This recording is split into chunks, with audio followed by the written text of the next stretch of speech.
AIMIM के राष्ट्रीय प्रवक्ता और अब दावेदार तो छोड़िए, अब प्रत्याशी बन चुके हैं। नामांकन करने के बाद क्या सोचते हैं और किस तरह का माहौल है, बातचीत करते हैं। नामांकन आपने कर दिया है, क्या कहेंगे, कैसा महसूस हो रहा है? अल्हम्दुलिल्लाह, अल्लाह का शुक्र है कि बैरिस्टर असदुद्दीन ओवैसी साहब, अख्तरुल साहब, अकबर साहब ने, इंजीनियर आफ्ताब साहब ने मौका दिया कि बलरामपुर बारसोई का एमआईएम का कैंडिडेट बनाया। इंशाल्लाह उम्मीद है कि इस मिट्टी के साथ जो नाइंसाफी 75 साल में, उस नाइंसाफी को हम दूर करेंगे। लेकिन जिस तरह से आप देख रहे हैं कि एमआईएम को लेकर लोग तरह तरह की बातें कर रहे हैं, इस्तीफे की बौछार लगी हुई है, ऐसे में आप कैसे हैंडल कर रहे हैं? जब बोलिए, जो अल्लाह के नाम से शपथ लिया, बोल दिया कि मैं जिसको कैंडिडेट बनाएंगे उसको हम साथ देंगे, उसमें अल्लाह और अल्लाह के रसूल के नाम से कोई झूठ बोल रहा है तो इसका कोई इलाज नहीं हो सकता है। जो अल्लाह और रसूल से झूठ बोल सकता है, दुनिया से इंसान से तो झूठ बोल ही सकता है। जीत पर ने देखा, मुझे अल्लाह की जात पे उम्मीद है, मेरी नीयत में इन्नमल आमालु बिन्नियात है, और मुझे उम्मीद है बलरामपुर बारसोई की जनता 75 साल से जो नाइंसाफी हो, उसका परिवर्तन की लहर है, उस परिवर्तन में इंशाअल्लाह ताला बलरामपुर बारसोई एमआईएम को बैरिस्टर असद ओवैसी साहब, अख्तरुल साहब की क़यादत को जरूर मौका देगी। सबसे पहला काम अगर जनता ने आपको मौका दिया तो क्या करेंगे? सबसे पहले कि अख्तरुल साहब ने 800 करोड़ का काम कराया, उनका शागिर्द हूँ,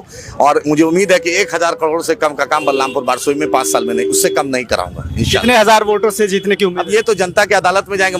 उम्मीद है कि परिवर्तन की लहर है, सब लोग मिल के, हिंदू मुसलमान, हर बिरादरी, हर मसलक के लोग वोट दे, अपनी क़यादत को, बैरिस्टर असद ओवैसी साहब, अख्तरुल साहब एक चेहरा है, एक क़यादत है, उस क़यादत को दीजिए। आपने देखा अख्तरुल साहब, आपने देखा जिसमें ईमान है उसका नाम अख्तरुल है, जिसने मंत्रालय को ठोक दिया, जिसने लोकसभा को टिकट जूती के नोक पे रखा, उनके साथ हम लोग ने काम किया। इस इलाके को इंसाफ दिलाने की लड़ाई इंशाल्लाह दिलाएंगे। महबूब आलम को कैसे चुनौती दे पाएंगे? बड़ा मजबूत वर्चस्व। अब महबूब साहब से बोलेंगे कि अब बड़े भाई हैं, मौका दे नौजवानों को। आपको बलरामपुर बारसोई के जना 2000 से लेकर 2025 तक मौका दिया, आपको भी दिया, आपके भाई को भी दिया।